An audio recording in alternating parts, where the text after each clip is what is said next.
విశాఖలో కనుమ సందడి నెలకొంది. గోపూజలతో ఆహ్లాదకర వాతావరణాన్ని తలపిస్తోంది. సింహాచలంలో గోపూజలపై మరింత సమాచారం మా ప్రతినిధి కూర్మరాజు ప్రత్యక్ష ప్రసారం ద్వారా అందిస్తారు.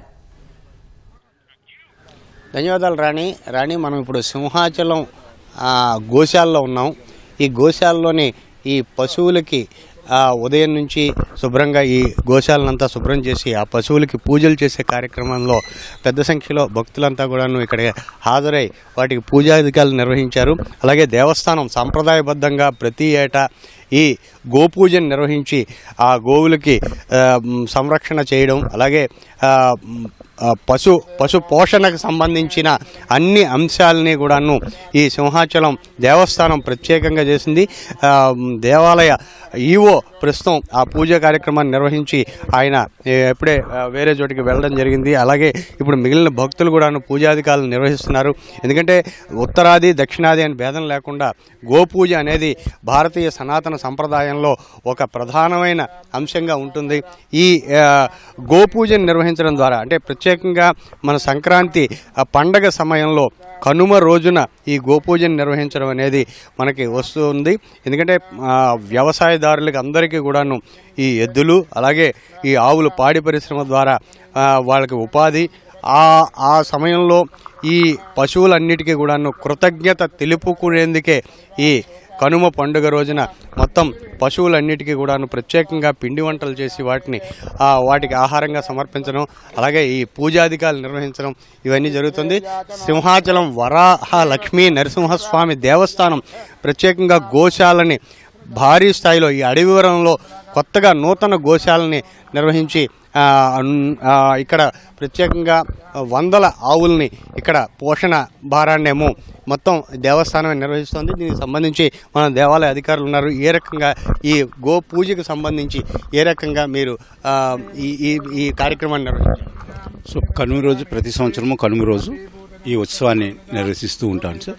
సో గోవులకి పూజ చేసి వాటికి సుమారుగా 300 చిల్లర గోవులు ఉన్నాయి. సో ఈ గోవులన్నిటికీ పూజ చేయడం, సో వీటికి ఈరోజు బూర్లు గారెలు పరవణం అన్నీ కూడా చేసి పెడుతూ ఉంటాం.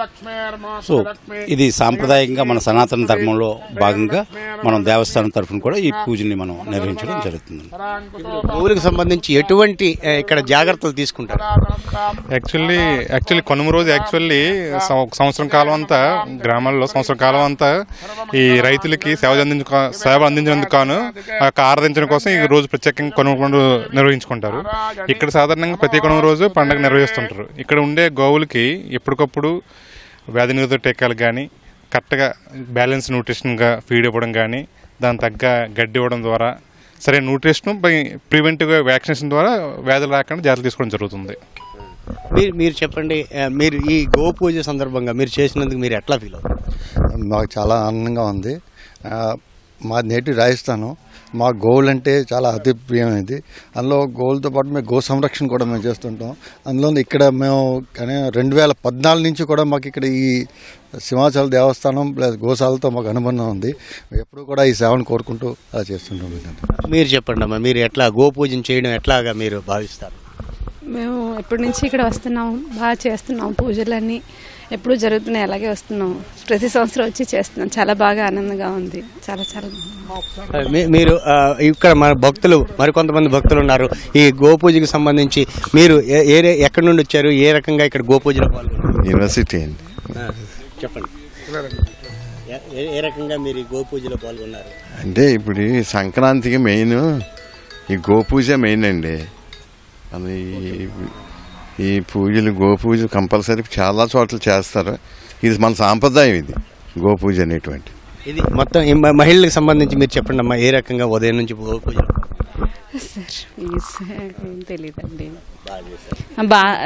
కనుమ అంటే గోవులకి పూజ చేసే పండగ కాబట్టి అందువల్ల కనుమ పండగ. ఇది అంటే ఈ భక్తులకు సంబంధించి వీళ్ళకి ఈ భారతీయ సనాతన సంప్రదాయంలో ఈ గోపూజకి ఉన్న విశిష్టత వీటన్నిటిని కూడాను వీరు పూర్తి స్థాయిలో ఇక్కడ దేవస్థానం నిర్వహించడానికి ఏర్పాట్లు చేసింది. ఉదయం నుంచి భక్తులు వస్తూనే ఉన్నారు. కెమెరామెన్ శ్రీనివాస్తో Kurmaraju, ETV news, Visakhapatnam. Over to studio.